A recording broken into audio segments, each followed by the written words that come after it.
All right, everybody, welcome to the show. I'm your host, Perganis Man, and I'm here with my brother. What's going on, brother? Thank you for having me.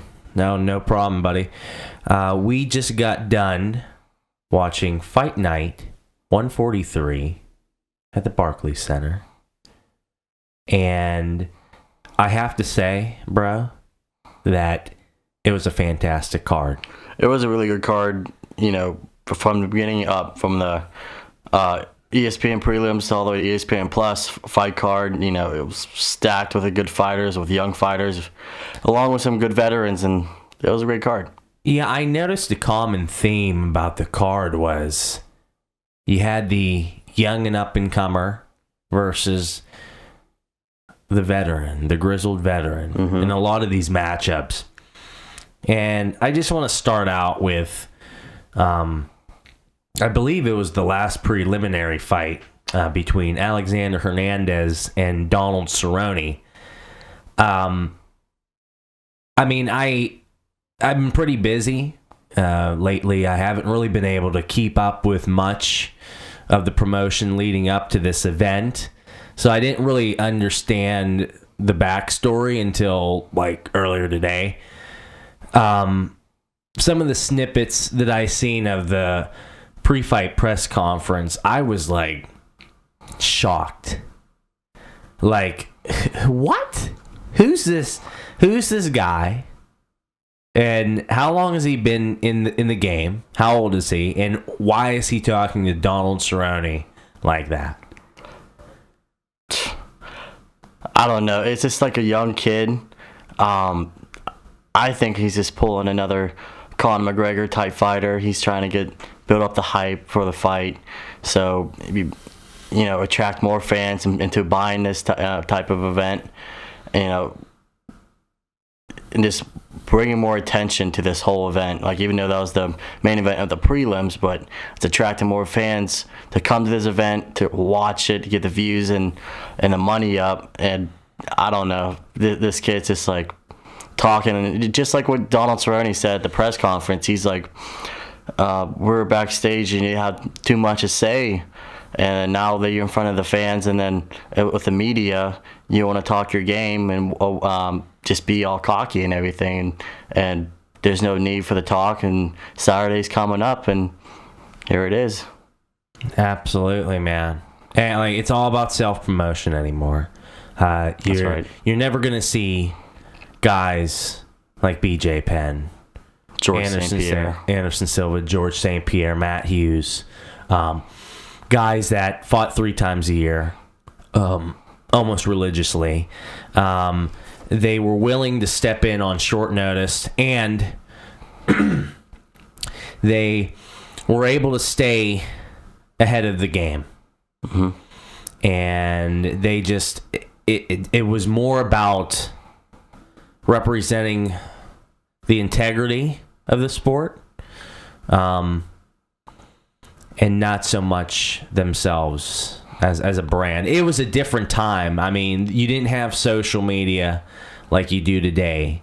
That definitely plays a factor. I'm not saying that they wouldn't have used it or whatever. I think it's foolish to say that they wouldn't, because honestly, they definitely would. But all I'm saying is, yeah, it's a lot of self-promotion. So this kid was trying to just basically talk a lot of shit and try to be Mr. Tough Guy. And just hype up the fans for him. Just hype up the fans, honestly, and I totally understand why he did it, and I'm not saying that's wrong. It's actually good for him. It's good in some ways. Because honestly, we wouldn't be talking about this fight if he didn't bring that type of drama to this. It worked. It brought the attention to people. Absolutely. And, and I'm actually very interested to see how this kid's going to turn out after he took an ass whooping like that. That was very bad. And Karma really caught up to him, because when you talk all that shit and you go out there and you give it everything you got, and this dude is still staring you in the face. He's actually walking you down. With the self-promotion that you did by using his name and trying to diminish it. Yep. Get yourself in the headlines. Yes, you know, the reward is, you know, big, especially if you can beat him and finish off what you say, so people will take you as a legit person. Like, okay, he means what he says. When he says he's gonna knock you out, he's gonna knock you out, like Conor McGregor. Okay, how he used to be. Now McGregor's fading, but yeah, so you have this kid, you know, doing that. But when you do that to a grizzled veteran that's seen everything, that isn't surprised when he looks at you. You know what I mean? You're a young up-and-coming guy, but he's fought the best of the best, and he's been in the game for a while. He sets the record for UFC, wins and fights and finishes. Come on, man. You're not going to get in this guy's head. So There's you're no fear in him. So you're doing it for self-promotion, but you do that with the sacrifice. You're going to fuel the fire of this dude. Number one, he didn't want to be a gatekeeper and have to, you know, be the grizzled veteran fighting the lowly up-and-coming guy or whatever, the sensation. You know, he wanted to be he wanted to be the champion by this point in his career. You know, he's getting up there in age. But you compound that with the fact that this kid is trying to trash your name, and he's talking all that shit just to promote himself, because you know damn well that kid didn't fucking believe what he said. And this is what shows what veterans are in this type of game. Donald Cerrone came out. He was trying to find his distance, his game, what he can do, just moving around, see what he's about. And this kid was just rushing him, trying to take him out from the gate.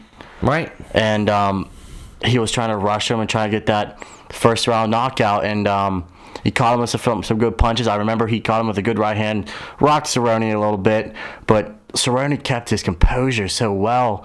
And with him being the vet, he stayed calm. Oh, yeah. He didn't wilt under pressure or anything, and he kept trying to find his range and everything. And sooner or later, he started gassing himself out, and that's when Cerrone attacked. And you know, instead of rushing in like how he did, Cerrone picked his shots.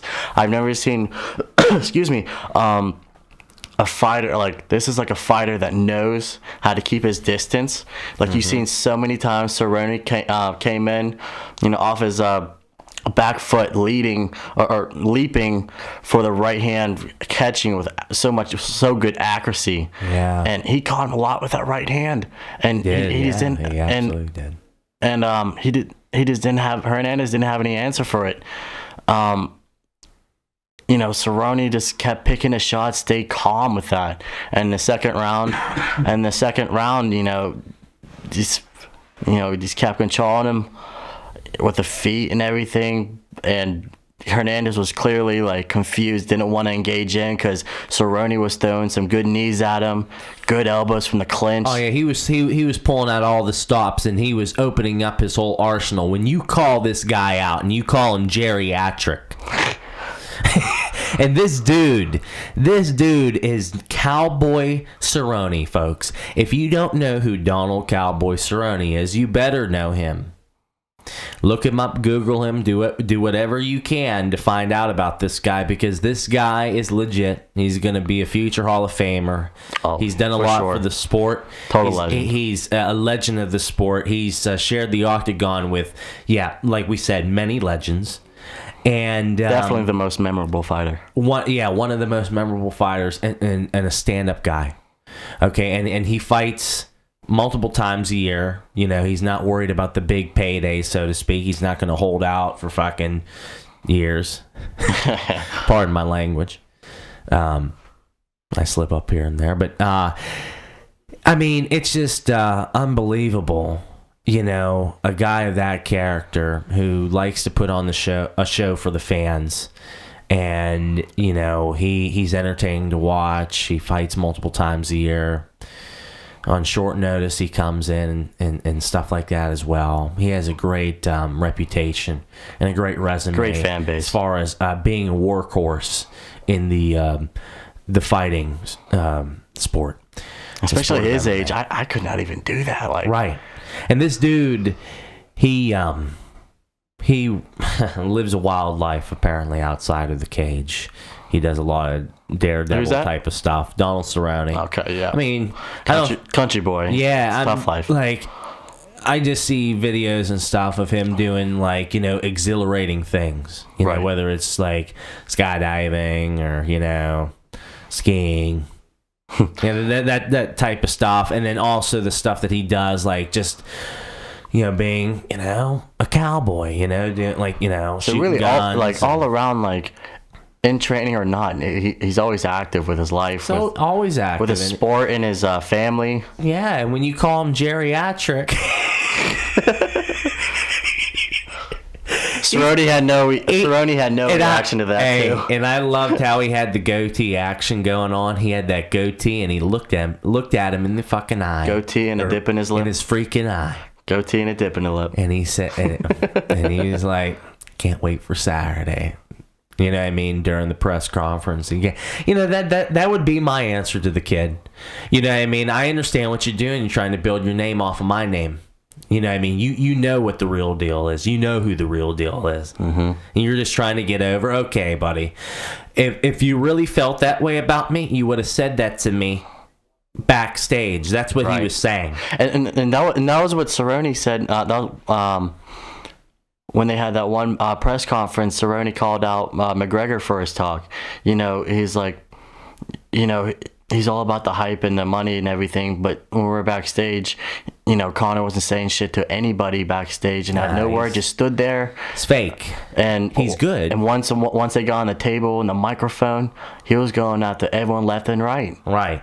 It's self-promotion. I'm not taking anything away from Conor McGregor. He's a great promoter, and he's a wise businessman. He's really built himself an empire. Good on him. But as far as being a true, legit deal, no, he's fake, he's phony. He'll say whatever he needs to say to make somebody else look bad, to build him up, even when he doesn't mean it. Right. Look what happened when he got humbled by Khabib. He said it's just business. He's fake. He'll never, in my mind, ever hold a seat as high as GSP. Or even an Anderson Silva. I mean, like guys like Matt Hughes, BJ Penn, the original legends, basically. You had you had the originals. You know what I mean, like the Ken Shamrocks, Hoist Gracies, and stuff. But then you had the Renaissance era of fighters, you know what I mean? Like, those guys are legends. They didn't freaking self-promote to the point of being so fake. I mean, to the point where it's like, I know what you're doing. At least you thought there was some sort of beef. You know what I mean? Like it was legit. Then you start, when someone starts taking it over the top and then bringing out their own whiskey and all this BS. Yeah. Come on, man. It's a show to you. It's a show. And yeah, it's with all this talk that Conor has, with the trash talk, bringing the hype and everything. It's the same thing of what Hernandez was doing. Just trying to talk the shit he wants and hype up the fight, bring the fans in, bring in the money. That's it. Absolutely. So Donald Cerrone was pissed off and said, "I'll see you in the cage Saturday." Exactly. And I loved it. He had the goatee gun. He had the cowboy hat. He had the dead stare. He had the veteran presence. Like, okay, kid, you ain't nothing I never seen before. And I loved it whenever Donald weathered the storm early in the fight. Right. Because, dude, that, honestly, Hernandez is good. He has a lot of raw power. He's in shape. He seems like, technically he's balanced. Oh, yeah. It may seem like we're talking down on Hernandez, but, no. We're just talking about the personality-wise. But as a fighter... We're just talking about the law of karma, and... Right. We've seen the downfall of Rousey. We've seen the downfall of Cyborg. I mean, Cyborg took it very well, but the downfall of John Jones, whenever, he was out with his stuff, the cockiness, arrogance, and the trouble he was making outside. And I was very impressed with John Jones after his fight with Gustafsson. I think he was very humble, and I think that's going to pay dividends because law of karma, I believe, is true for everybody. No matter what you believe, there is something of a higher power, and we all believe different things. Right. I'm proud to say I'm a Christian, but believe whatever you want to believe. Exactly. I mean, you gotta know. You gotta know that there's gotta be justice at some point, and right. It's gonna be a downfall if you get too fed up with yourself. But anyway, yeah. So now we're going right around so many things, and we're beating around a bush. But so Donald Cerrone, man, he kicked his ass. Kicked his ass. But like what we're talking about, like personality-wise, McDonald just needs to stay in his place where he's at in the UFC roster. But as a fighter, he's young and he's still growing. Yes. Developing as a fighter, maybe in his next couple fights, learn how to pace himself a little bit more instead of rushing in for the kill. And that was with Donald Cerrone, like, learn quickly in the fight. Now, he was rushing towards him and he adjusted during the fight and picked him apart. And then that second round, it was more of the same. And then that head kick, baby. This came in right in time. Wow, yeah, right, absolutely. And I was like, man, and another thing too, it's like, kid, you're stupid for going that far. I understand self-promotion and being confident, but when you call him really bad, demeaning things. Really just trying to give him a bad name. You're gonna fire him up if you studied him. Right. If you knew who Donald Cerrone is as a person, and you know that he does exhilarating things which makes his adrenaline rush, and he's done things that would freak out a lot of people, like make their heart jump and all that stuff, or people that would never imagine doing what he does, and you factor that in with fighting, and he shared the octagon with a lot of Hall of Fame caliber fighters, and you're gonna sit there and think that when you poke him with the freaking stick, so to speak, with your words, that he's not gonna fucking he's not gonna freaking go insane on you. Like, the dude, if you study Donald, he has a wide array of attacks and strikes. Right. He uses all of his limbs. He's a maniac. He has a high pain tolerance. They call him Cowboy. That's some Red Dead Redemption shit. I mean, come on, man. I say in the press conference, this dude's, you pissed him off so bad. This dude's going to pull out everything in his damn arsenal. And I loved it when he found his range. And the kid was starting to fade. When he started to bleed around his orbital bones and his eyes were swollen up. Is it fun now? How do you feel now? What do you think of him now? After you got hit? Everybody's got a plan until they get hit. Everybody feels a certain way until they're pushed to their limits. What you got?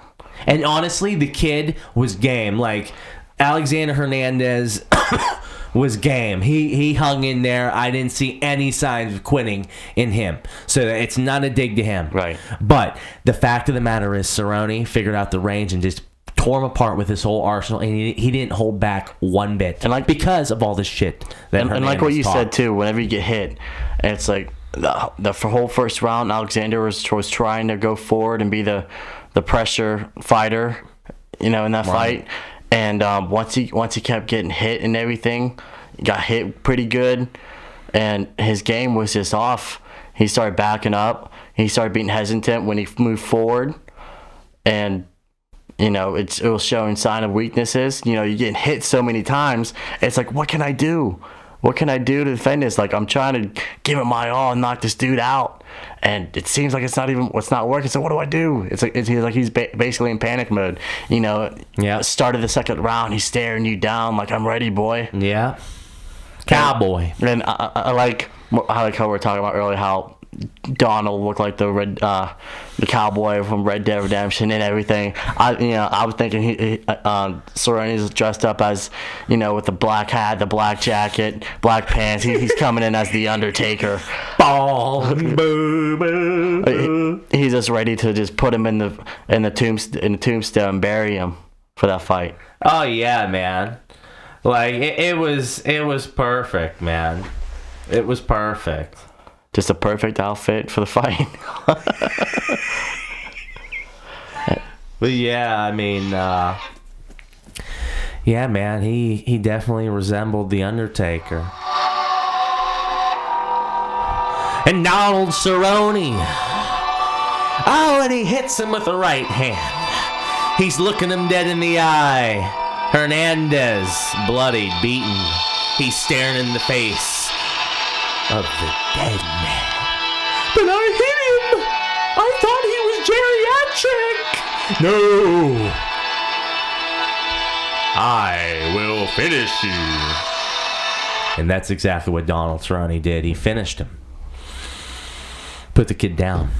Humbled him at merely 40 years old. Congrats to Donald Cerrone. So let's move on to the next fight. What was the next fight in line? I don't get it. It was the first fight of the main card. It was Glover Teixeira and Karl Roberson. Yeah. It was another case of a veteran versus a young kid. Oh, yeah. Same story, too. Well, not same story. I don't think there was any drama. But, the fight, I didn't think Glover was going to come back and win. And, wow. He weathered an early storm, and he got it done. And, honestly, I believe Glover kind of got lucky with the referee. Glover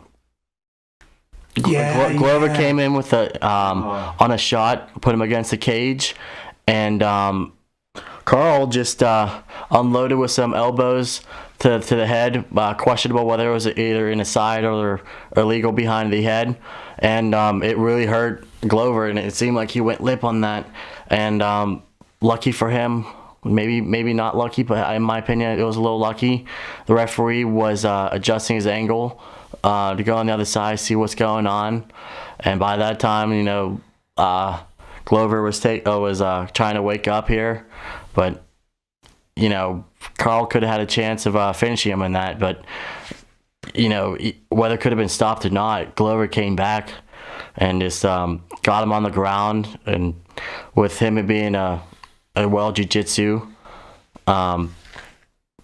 took control of that and saw the arm triangle coming in and used it. Could have had it before, then readjusted and submitted him. Absolutely, that's awesome. It was a great display of veteran awareness and 2-0 for the vets. Yeah, 2-0 for the vets. I mean, damn. Glover's been in the game a long time. Hey, and that just shows never count out on the old folks. You can't. But it honestly... Donald Cerrone and Glover Teixeira are near their 40s, man. Yeah, old. Yeah. Bodies are not being the same. Yeah. But they still got it. They still got it. So let's move on to Paige VanZant versus Rachael Ostovich. I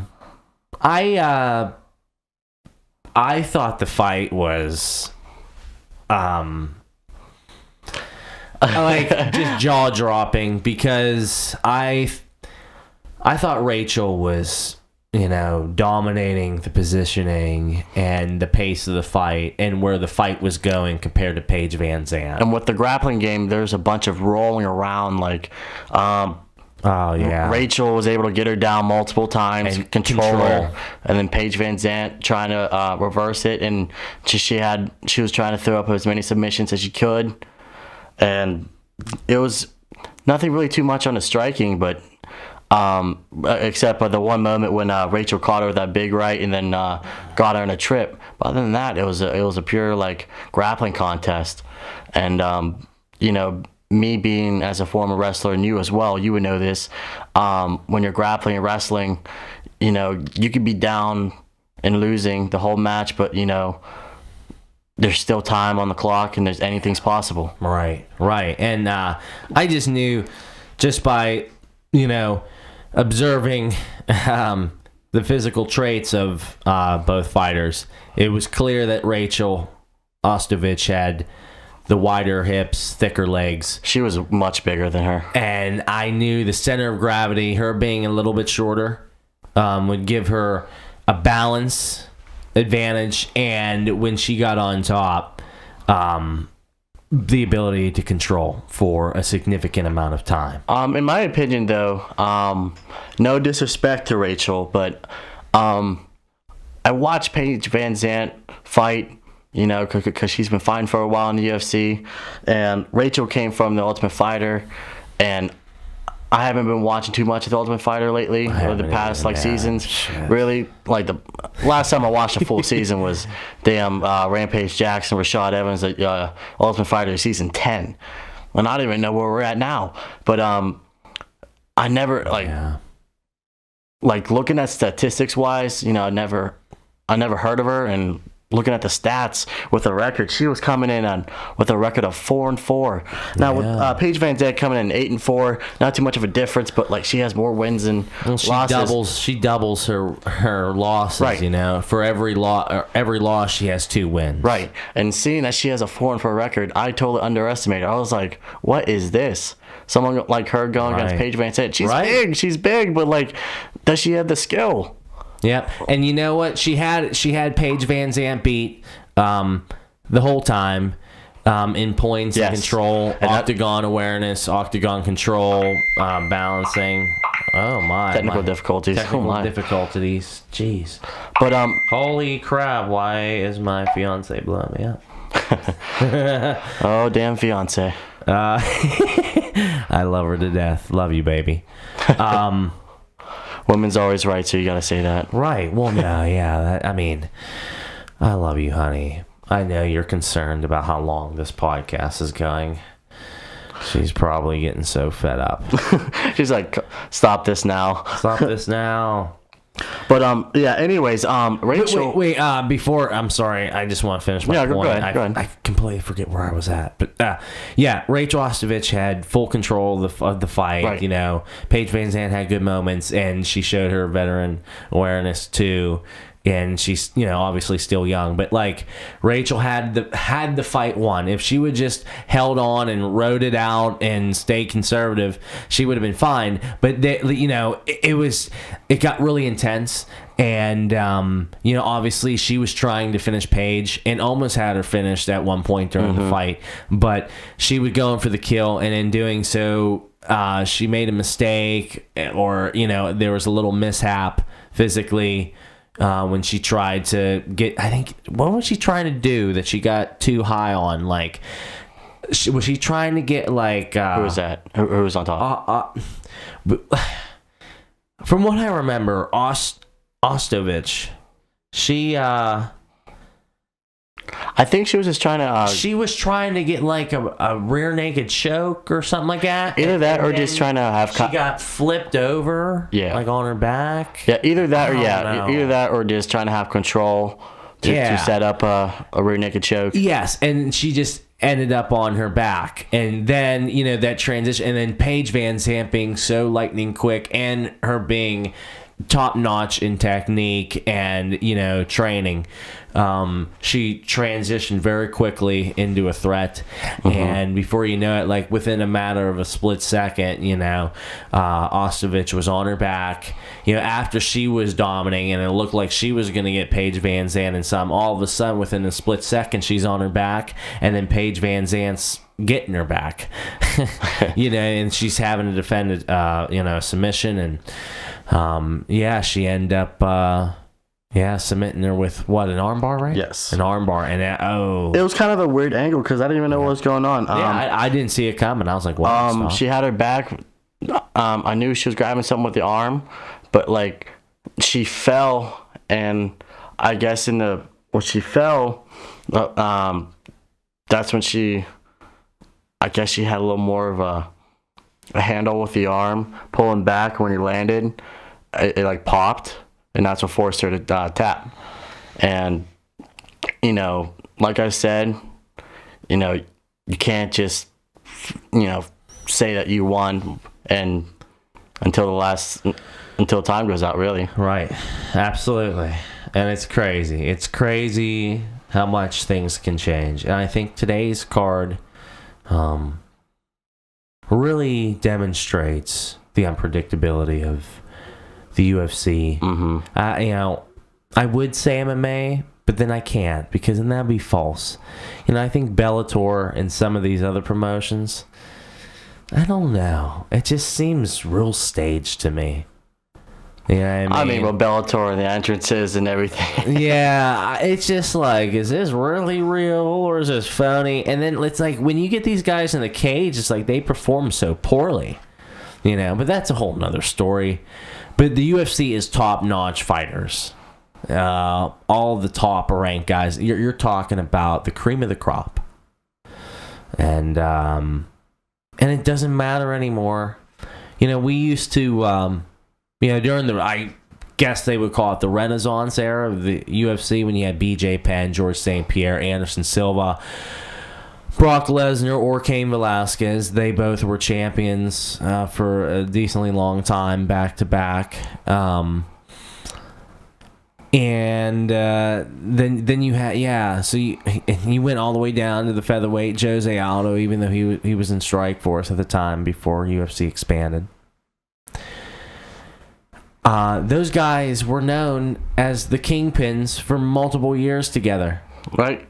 Like, you always knew, okay, George St. Pierre is the welterweight champion. It was that way for years. Brock Lesnar's the champion. It was that way for a little while. And then Cain Velasquez, oh my God, he's the heavyweight. And Anderson Silva, he's going to be the champ. And George St. Pierre, he's still been undefeated. Yep. He's been undefeated after that loss he had with Matt Serra. To this day, he hasn't lost since that fight. Right, and he came back out of retirement after how many years, do you know? I think it was a year or two. Wait, I thought it was a little bit more than that. The hiatus since he last fought in the UFC. Yeah, I don't know, man. I actually think, it was a long break for George. Either way, he comes back, and he's from that era. He comes back into the modern age UFC and takes out Michael Bisping. Now, Michael Bisping's in the modern is in the what we call the Renaissance era of the UFC as well. Bisping started out, he's right up there with George St. Pierre in age. I believe. And Bisping was champion at that time, and George was coming back for that belt. Yeah, I think they both fought in the same era. They all came up in the same time period. But yeah, George St. Pierre comes back and beats him. He outstruck him. He outstruck him. Yeah, and he rocked him. And I thought, watching that fight, I thought Gillespie could have finished him by a TKO with all them elbows he was down. And then referee let it go. Michael Bisping got put on his back, was choked out on that. And that's his finish. Right. And, that's how it, with a few exceptions like GSP and, even Bisping, he was from that era and he was able to capture the gold pretty recent. So, hats off to them. Mm-hmm. But now anymore, you have such high-level fighters, like as far as conditioning, and then having a well-rounded skill set. There's so much parity in the league, so to speak, in the sport. At least in the UFC, the cream of the crop. Gotta mention it. You just don't see steady champions anymore, and it's so crazy, and like a person can be winning the whole time and then make one mistake, and if that person that they made a mistake against is very good, which again I refer to UFC as cream of the crop, anybody you fight in the UFC is top notch, so you make a mistake, you get burned. Can you imagine getting burned after you were burning the other dude or the other person, and you mess up one time like Ostovich, and you get One mistake. Yep, one mistake. So big shout out to Ostovich. You did a great job. She had a great game. You were underestimated. Paige VanZant shows why she is a top ranked fighter and has a good name behind her. She was able to capitalize and she stayed in it mentally. So that was great. And to do with time constraints, we're gonna skip right to the co-main event. Please do not take offense if we do not cover anybody else in this podcast. We apologize. But the co-main event was a heavyweight fight with, Greg Hardy and Alan Crowder. And Greg Hardy was coming in with a lot of hate. There was some, real backlash with him, with his past, with domestic violence. And Greg Hardy was trying to come back and trying to prove that, he deserves a second chance with this. Second chance, right. And he came in through the Contender Series with the UFC, Snoop Dogg and Uriah Faber broadcasting. I don't know if they're broadcasting at that time, but and Greg Hardy showed a lot of potential, and Dana White seen that with his 2 knockouts that he had. And like Dana White said, what better chance to have these two prove themselves than in this type of card? Absolutely, man. And with the only thing I would disagree with this fight is to put it in the co-main event. I would have someone like the Donald Cerrone fight as the co-main event, because Donald Cerrone deserves to be in this type of card, and that it's the main card. Yeah, the if anything, that heavyweight fight should have been the main event of that prelim card. Yeah, really. Basically, Greg Hardy comes to the UFC and he gets co-main event. That's pretty cool. And good for him. Good for him. He man, he can fight. Greg Hardy can fight. I agree. He's good at landing shots. He needs a lot more work on the ground. He was exposed there. With the fight, Greg Hardy started off really aggressive, but I guess it was like a snap that Greg Hardy all of a sudden was stepping back and then just picking his shots, and it was like, whoa, he's actually using his distance, boxing him. And Alan Crowder coming up to the fight was talking so much heat on him and his striking, saying, "Oh, he just wails his punches." It made me laugh because Crowder's talking all this smack at his camp, saying, "Have you ever heard of a 1-2? All he does is wind up his shots. I'm coming in straight in." Meanwhile, Crowder wasn't throwing too much. Like, where was your game at? Where is all your game talk, man? Back it up, man. And it was being too heavy on him with the striking of him, so he took it down on the ground, and we were able to see a true game of Greg Hardy, which he really lacks that we've seen in the fight. And correct. It was making me laugh because Alan Crowder was just laying there on him, and Greg Hardy didn't have a full guard. And once Alan Crowder passed the guard, or he didn't have no guard. Once he passed position, Greg Hardy couldn't even lock the legs for half guard. It was making me laugh. Like, now we're seeing a true how he is as a mixed martial artist. Right. He's more of a stand-up, and it shows that he's not training more on the ground. Right. He was what, 3-0 coming in? He was coming in with 1 loss. I think it was some past promotions. He's 3-1. Crowder came in with a record of 10-3, and with a 3-1 record, it definitely showed the inexperience that Hardy had. Yeah. And I was surprised that Crowder couldn't finish it with what was that called?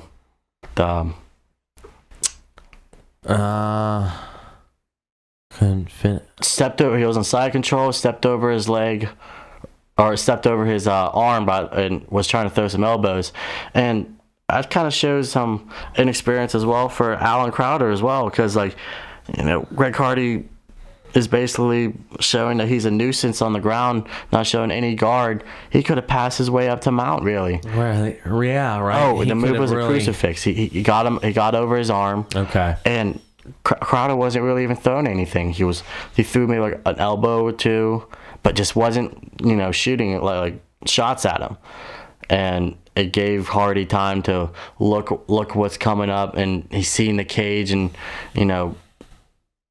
moved out with his foot from the cage, instead of just pressuring him and just like bashing him, like looking for nowhere really, because you're getting pounded, you're closing your eyes, you're trying to cover, but you can't. Yeah. And Greg Hardy was able to roll out and get back on the feet, and it just disappoints me about Hardy, because the way the fight ended. Oh yeah, why would you do that? Why? Crowder comes in on the feet and angered Hardy. He was talking so much shit on him, saying, "Come on, hit me, let's do this." Well, that's understandable. And how Greg Hardy would be upset. Greg Hardy was, and then we're just throwing down, but Hardy was still picking him apart there. Got to the ground. I forget how it went, but then Hardy had a great shot. Alan Crowder was getting back up. He was on both knees, got back up on one knee, and this is what really disappoints me on Hardy and his experience with MMA. When an opponent is down on a knee, on both knees, any knee shot or kick is illegal. You should know that from the gate. When you step in MMA. Come on, man. And this is your first UFC event, and I understand maybe he wasn't all there, like as far as like he was in the moment, he was excited and just didn't really think straight. That stuff happens. But it's like, dude, I wouldn't say excited. Maybe more like anger. What he was doing. Yeah, right. Anger. Yeah, maybe he was seeing red and stuff. In his defense, the Alan Crowder was the instigator. But this is about... But it's like, come on, man. You got to know your stuff. You got to know you can't knee somebody in the head when their knee is down or their hand. And it's like, dude, knee to the body and follow it to the ground. Yeah, come on. Yeah, boom, that boom was with some hand. That was what the experience should be about. Like, you can't knee or kick on the ground. And when he had the position up, he had his head and his arm.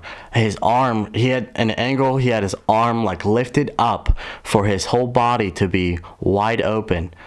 Crowder was slowly getting up, and he had his, I think it was his right arm. His right arm was high in the air. His body was wide open, and instead of going for the body and possibly like, just finish it from there with a good a knee in the body, he makes that big mistake by going to the head, and unfortunately that was how the fight stopped.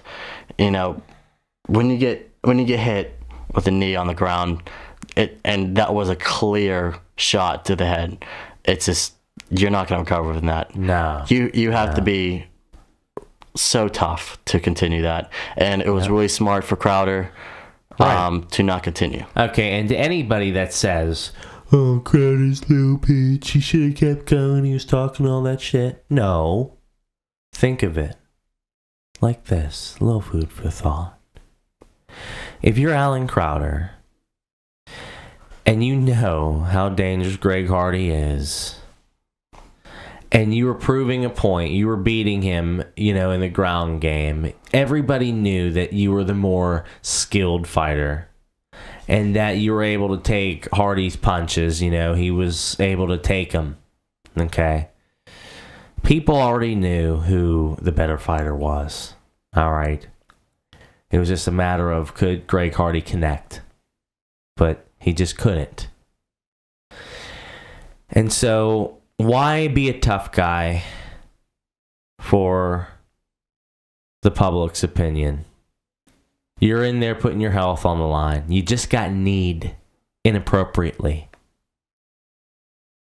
You just got kneed illegally by a big man with big legs. Greg Hardy's legs, they're huge. If he would have kneed me... Just all around, Greg Hardy is huge. If Greg Hardy would have kneed me like that, I would have splattered. All right? Okay, so Alan Crowder takes a shot to the temple area from a freaking knee that was illegal. Like, he wasn't even thinking about protecting himself because it was, you're not allowed to do it. So, man, Greg Hardy got a freebie in on his temple. And then that's brain damage, guys. Easily. And then, so you already proved that you're the skilled fighter. And then, why be a tough guy and risk brain damage? And then you already are concussed from that knee. Why would you test the waters again, knowing that your brain has been rattled and that Greg Hardy is still standing in front of you? Right. So that was really smart for just saying I can't continue. You know what I mean? There was a doctor. There was a doctor like holding his arm, trying to carry him out. Right. And I'm not saying that he couldn't come back into that fight and still beat Greg Hardy. I think he would have came back in the fight and still beat Greg Hardy. But it was just too much. It was too much of a risk. You don't risk your health and you know what I mean? Now, if you were losing the fight and all that stuff, well, then maybe I would understand wanting to get back in there, because it's like, you really, you got to prove yourself. But he already proved himself. Like, Greg Hardy was a fish out of water on the ground, and he just had a puncher's chance at that point. Not saying anything bad about Greg Hardy. He's just very inexperienced. Greg Hardy did have a lot of chances, though. And you know what? I felt really bad when the crowd started chanting. Were they chanting asshole? Yes. It's just a bad reputation he has, and it just carried, and it really carried on with that after that fight. Yeah, and I honestly looked at the way he was expressing himself during that situation. From what I seen on the broadcast, he handled himself very, very well. Like, he wasn't talking or nothing. If anything, he was. If anything, he was disappointed in himself. It was a disappointment. There was nothing to say or really react to in that fight. After that fight, he knew what he did was illegal after the strike was made, and really you're just in shock. And then all you hear is the chant of asshole. Yeah. From the whole crowd after trying to make your comeback. What do you have? What do you have to say about that? Yeah, right. There's nothing to react about it. You just gotta take it. And I could see that he knew that, and that he was. I just felt for him, because it was a very bad first impression, and I know that moment meant a lot to him leading up to it, and for it to end like that, for him to get outclassed to that point, and then him not being able to continue and prove that his knockout power can overcome and build his argument for his legacy. Right. He did something stupid that cost him the whole thing, and people chanting asshole. And coming into this fight, and in the press conference and other interviews leading up to the fight, he was all smiles and really talking about the fans, how they're saying he doesn't belong in a card like this, and just talking all negativity about him because of his past. But Hardy was trying to say, no matter I get hate or anything, I got here because, like, I'm here, really. And I don't know, with all that he was saying, the fight, the smiles he had, I felt bad for him because of one mistake. And now that reputation of him being a bad man is just going to carry on. Right. So that's going to stay for a little while. So honestly, now it's going to take maybe like 3 or 4 more fights, in my opinion. That's how long I'll say fight length. It's going to take 3 more fights for him to be ready for something legit, like a series title run. And to build up his reputation. I wouldn't think about a title run, but really just fan base, basically. Just gaining respect for, the fans and other fighters, because other fighters are going to see him as a bad man as well. And they just want to beat him up as well. Honestly, whenever you see someone, and you think of him as a bad man, and fan thinks about Like it. Rosemar, Paul Harris. Yeah, fuck Snap that your guy. leg, take it home, put it on his man. I'm gonna hold on to you for about 10 more seconds. 10 on that more heel hook. seconds to snap it and take it home with me. If you don't mind. Oh, you do? Sorry.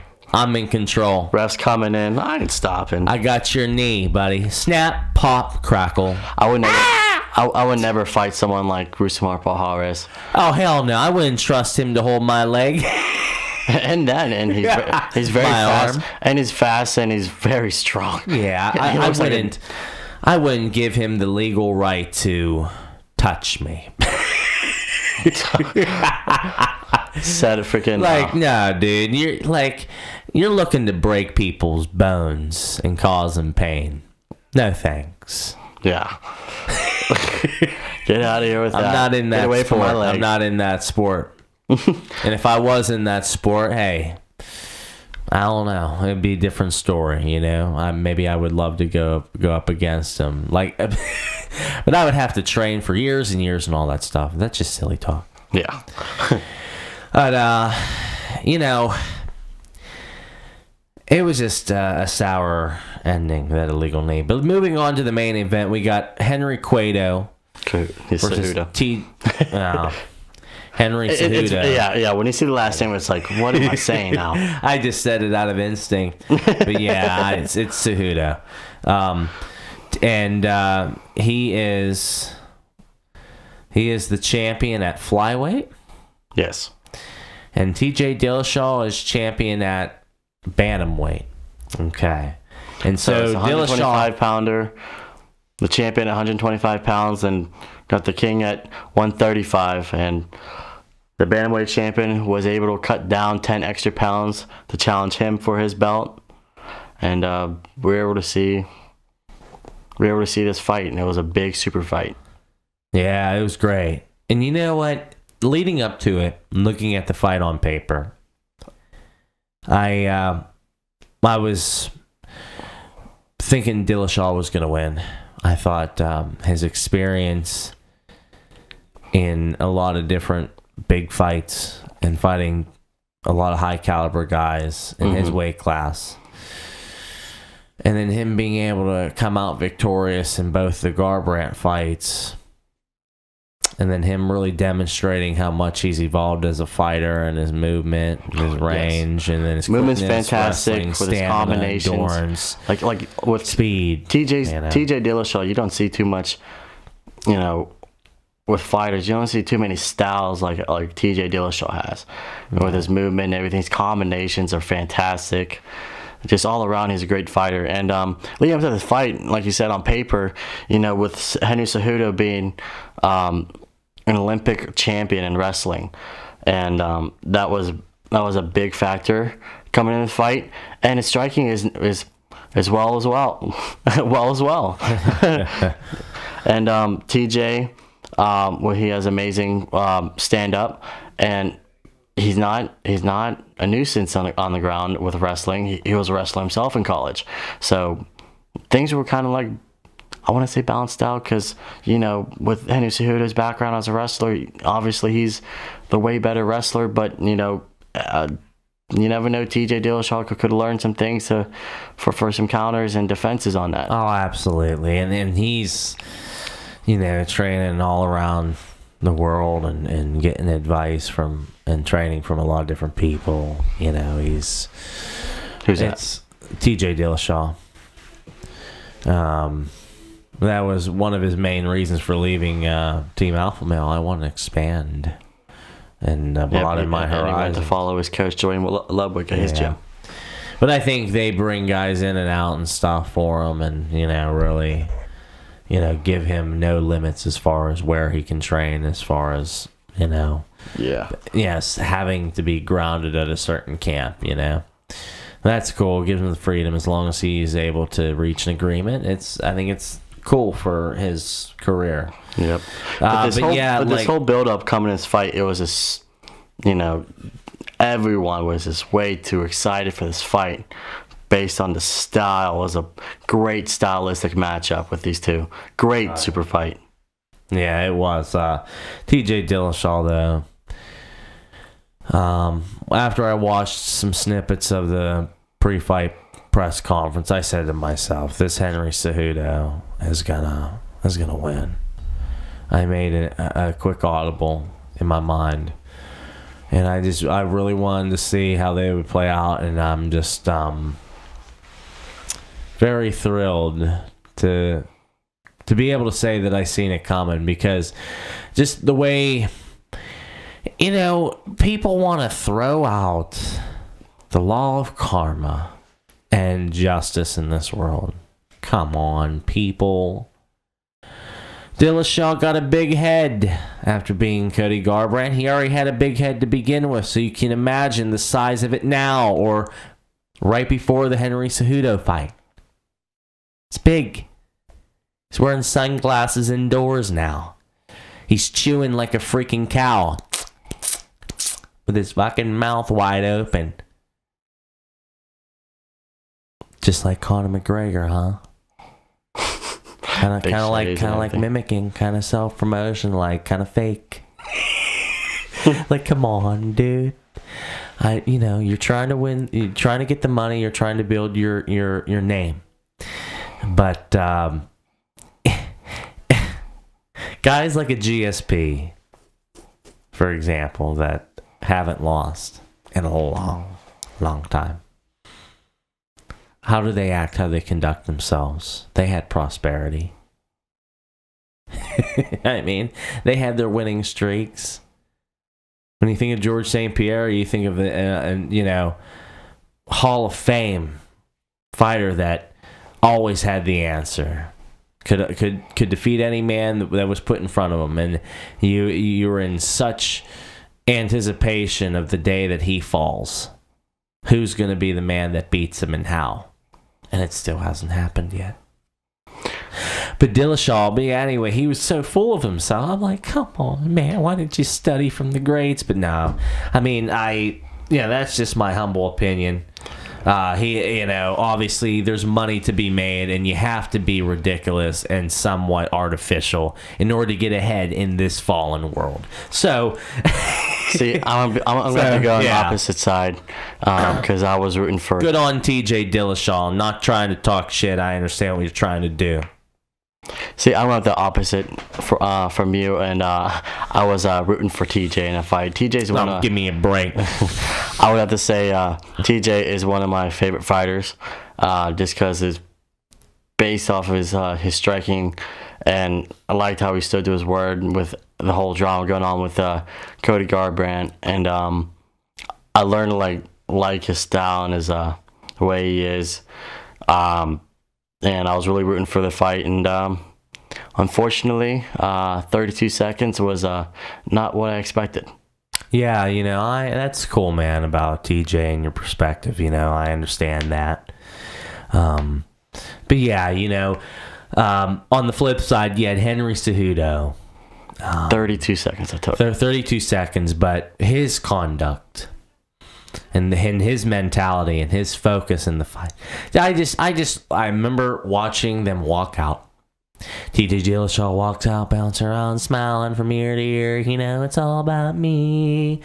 Pretty boy, I gotta look good. I gotta feel good. I gotta get attention. I gotta sell pay-per-views. I gotta make money. You know what I mean? I'm coming out here. I'm gonna whoop that little... Henry Cejudo biatch, and I'm going down to his weight class. I'm gonna be the bully on the block. I'm the bigger man, Yeah. And then you had Henry Cejudo coming out. Let's go. This is the biggest moment of my career. And he was so relaxed. I'm coming to take this. This is mine. It has been given to me. I will go out and execute. I will move forward, and I will have faith knowing that this is my destiny. Okay, so that type of mindset, I felt like that was the type of mindset that I got out of Henry Cejudo's walkout. And you knew he was in reality. He wasn't smiling. It's not going to be fun in there. You're fighting the cream of the crop. And you're fighting TJ Dillashaw. What's there to smile about? Be real. You're going to war. This guy talked a lot of shit. He chews his gum like a cow. He wears glasses indoors now. He's got a long draping coat and he looks at you 2 inches taller. He looks down on you like you're some sort of midget. Meanwhile, he's shorter than average himself. TJ was... I would love, Henry Cejudo's mindset. You're coming down to my weight class. This is my territory. This is my castle. This is my kingdom. And just because I'm a little bit shorter than you, or I weigh a little bit less than you, doesn't give you the right to take my title. Doesn't give you the right to just walk on in with your glasses and your furry coat. When you come into my arena, when you come into my castle, you better take off that furry coat and shoes. Hang your hat on the coat rack. You're in my world. You're in my weight class. Laser focus coming out of the tunnel from Henry Cejudo. And you can tell he was nervous, you know what I mean? Like he knew it was going to be a battle. But you know what? He's been there before against someone who is better technically than TJ Dillashaw, Demetrius Johnson. So Henry Cejudo did that.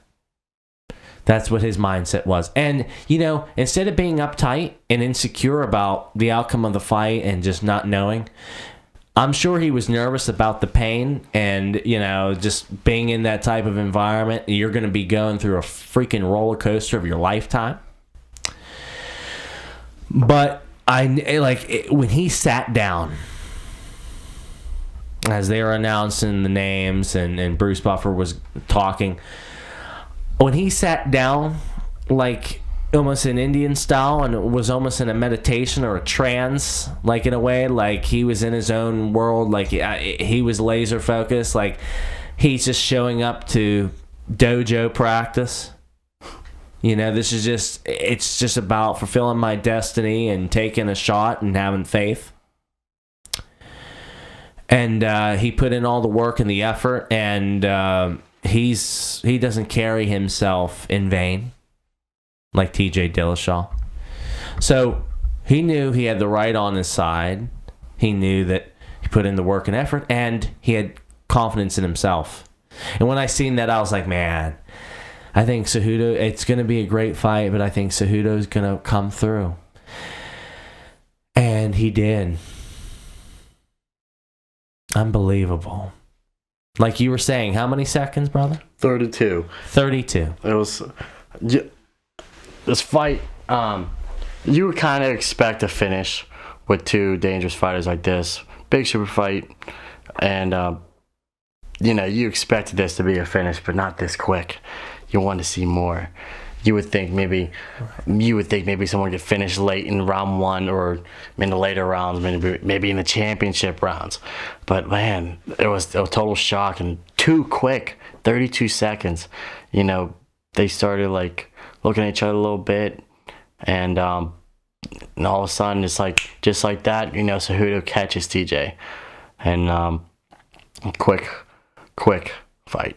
Yeah, quick fight, humbling fight. And also, right, yeah, go ahead. And let's just talk about the stoppage. Yeah. Okay. There can be many opinions on the stoppage.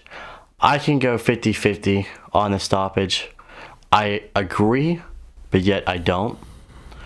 I agree that Cejudo was landing some good shots on TJ when he was hurt. And, the sport, and as a referee, you have to look out for the fighters, protection and health, so you got to save him from as much damage as possible, unnecessary damage. But I also have to go with opinion, thinking it was a bad stoppage. Cejudo was trying to finish the fight. TJ was trying to recover from everything. But TJ was still active, and he was looking for a leg, turning, and Cejudo caught him with one shot. TJ fell on his butt, and Cejudo got on top, was throwing more punches to the head, and I seen TJ turn around, and he was going for a single, and all of a sudden I see the referee stopping it. Like, he wasn't, like, he was taking some shots, but he wasn't defenseless. He wasn't totally defenseless to a point where you need to save him from that. He was still trying to look for a leg. He's still there. He's not totally unconscious. And I don't know, kind of like, just like bugs me a little bit. And also with being a fan of TJ, that bugs me a little more. Absolutely. And I understand there might be some bias in your opinion, but I have to say, I have to verify your opinion is anybody is can very agree and just. disagree. It's very just because I was not rooting for TJ Dillashaw in this fight, even though I initially predicted that he was going to win based on, you know, what I knew of them up until that point. But when I seen the dynamic of how different they carry each other, or how they conduct themselves, you know, and they're so vastly different. Mm-hmm. But anyway, I wasn't a fan of TJ Dillashaw, and I wasn't you know, like, once I started to observe those characteristics and those ways of conduct, I knew Henry was going to pull it out some way, somehow. I just felt it in my gut. And so when TJ Dillashaw fell down and the referee stopped it, I wasn't surprised. However, it was not the right decision to stop that fight. I don't give a crap. You know, if TJ Dillashaw was still going to lose and Henry Cejudo was going to win anyway, they probably would have scrambled. Cejudo probably would have hit him with a few more strikes, possibly, and maybe put him down for the count. But then again, you can't count Dillashaw out because he's been rocked before in a situation like that, but the referee decided to let him go. And why should the referee have decided to let him fight? It's because it was the main event. The main event's supposed to be 5 rounds max, right? This is such a big fight. It's such a big fight. A champion versus champion type fight. Champion versus champion. Okay, obviously they fought in the sport long enough to know the risks and the consequences, and they also experienced the reward, so they're okay with this. Okay, you have champion versus champion. To be the champion, you got to beat the champion, and that means very little controversy. You can't just go out there and beat a champion by decision. Like, you typically have to go out there and finish the champion or completely outclass them. There can be no ifs, ands, or buts about it. You know what I mean? Okay, so you have 2 champions. They're the main event. People paid their hard-earned money. If we were talking about pay-per-view and stuff like that, when people pay money to watch pay-per-views or to tune in, whatever, they want to see as much as possible. Invite people over their house. They pay for food and stuff like that, and, you know, host a party. You know, you gotta give justice and you know, just, you got to make the right decision in that situation. You know, I understand why he stopped it, and I think, honestly, if it was a regular 3-round fight, like on lower on the card, I wouldn't have such a problem with the stoppage. Okay, it's like, okay, TJ Dillashaw, he got rocked. But you know, this is the main attraction. This is the main attraction, folks. They put in a lot of time and effort to promote and sell this fight. And this is basically where all the money's going to. Yes. This is the fight everyone's paying for. Yes. And, you know, I mean, they put in a lot of hard work in their training camps. And when you have champion versus champion, you know they have heart and determination, that they're never out until they're out. We're champions for a reason. You gotta let the champion go out on his sword. You can't leave any ifs, ands, or buts about it. You gotta make it definitive. Give him his chances. If he, honestly... And honestly, I don't even think I heard the referee... Dillashaw could have survived, bro. I completely agree. And I don't even think I heard... frustration. He could have survived and could have very well won the fight. Dillashaw's that good. Yeah. Dude. And in that fight, I don't think I even heard the referee even warn him or anything. I mean, I could be wrong. You know, I could watch it again and hear the referee, but I don't think I heard anything from the referee. No, I don't warning. recall anything either. And it was just disappointing. I'm like, wow, such build up to this fight and it's over that quick. I wanted to see more. I wanted to see a style versus style type of fight. There should have been an experienced referee like Herb Dean or John McCarthy in this type of fight. Yeah, well, it's a fine line, but like I understand both sides of the coin. But again, I take your side because that is a champion. You got to let them guys fight, and you got to let them go out on their sword. It was the first round. Come on, 30. But yeah, that's 30 seconds it took. 30 seconds. That's crazy. But props to Henry Cejudo. No, I'm not talking. I'm really not talking any bad about Cejudo and how he performed. Amazing. He did amazing. But yeah. So congratulations to Cejudo on a great win, and now he's challenging TJ now for his weight class. Yeah, TJ's upset about the stoppage, and rightfully so. Absolutely, I would be too. I'd be like, bro, I trained my ass off for this, and you're gonna let me. You're gonna jump in and stop the fight when I'm still defending myself? Okay, but anyway, Cejudo made it interesting. He's like, I understand your frustration. We'll do it again, but I'm coming up to your weight class. Yep. And I'm taking over.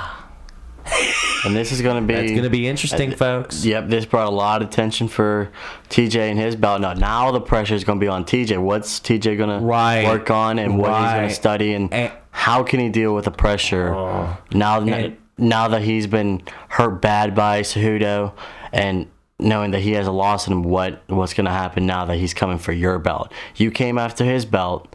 Now he's coming after your belt. Right. Can you defend your home turf? And there's only, 10 pounds difference? Like, you're going to have, I think Henry Cejudo could transition better moving up in weight class than Dillashaw going down in weight. Dillashaw seemed like drawn out. I think it might have affected him a little bit. Like Daniel Cormier said in his analysis leading up, he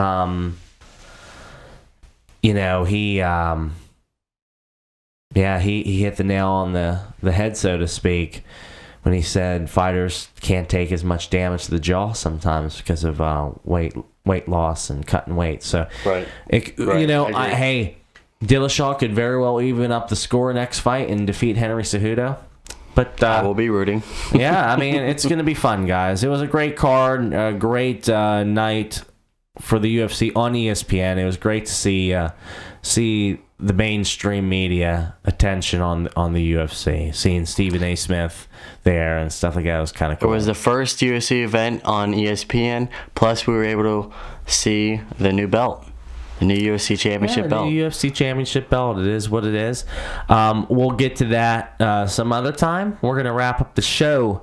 And before we go, my website's not up right now, but it will be perganisman.com. For future reference. So depending on when you tune into this podcast or this YouTube video, my website might be up by then. But until then, I just wanted to share a quality supplement that I've taken over the past, I'd say, year or so. A very high quality supplement that has helped me overcome obstacles like Kienbach's disease, which is what my YouTube channel is based on. And, I've had other surgeries and operations. I've had umbilical hernia surgery. I've had,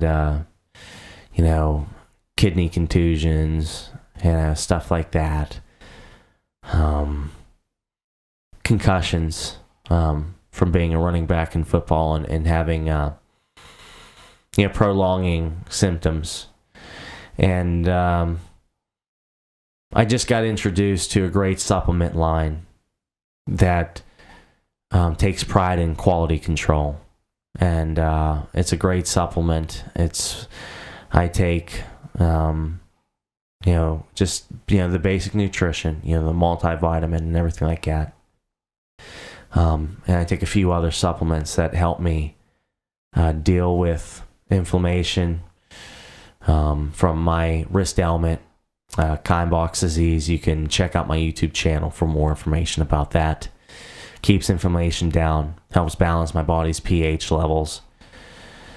Also, it just helps me have more energy. I don't sleep as much anymore. And it really just helps balance me out and make up for the nutritional deficit that I have in regards to my diet. It's very hard to get all the nutrients that your body needs in your diet, especially in the modern diet. We have so much fillers and bad things out there for you that we're ingesting instead of natural, organic things. So, visit the link in my YouTube description to my site there. And I just want to say thanks to everybody for tuning into this podcast. This is the first of many to come. This is the first step to my online social media presence. I've taken a hiatus for a while. My channel and my Facebook and stuff, and my following was based off of my Kindbox disease vlogs. And I will be reaching out to that community very soon. And I just, again, I got a lot of big things in store. And I just want everybody's participation that wants to be. And I just want to create a community to help others, to add value to others. And stay in touch. Wherever you're hearing this, whether it's Facebook, YouTube, and whatever I decide to post this on, follow my social media on all platforms if possible. Stay in touch. Go ahead, please do. I have a lot of big things in store ahead. I think that will, if I can't give something informational to somebody, if I can't add value that way, putting a smile on somebody's face and entertaining them, or really just reaching out to, you may not reach out to any whole lot of people. As long as you can reach out to at least and help one person out, that's all that matters, really. Absolutely. All right, guys. Thank you. Thank you very much, guys. Have a good one, guys. God bless.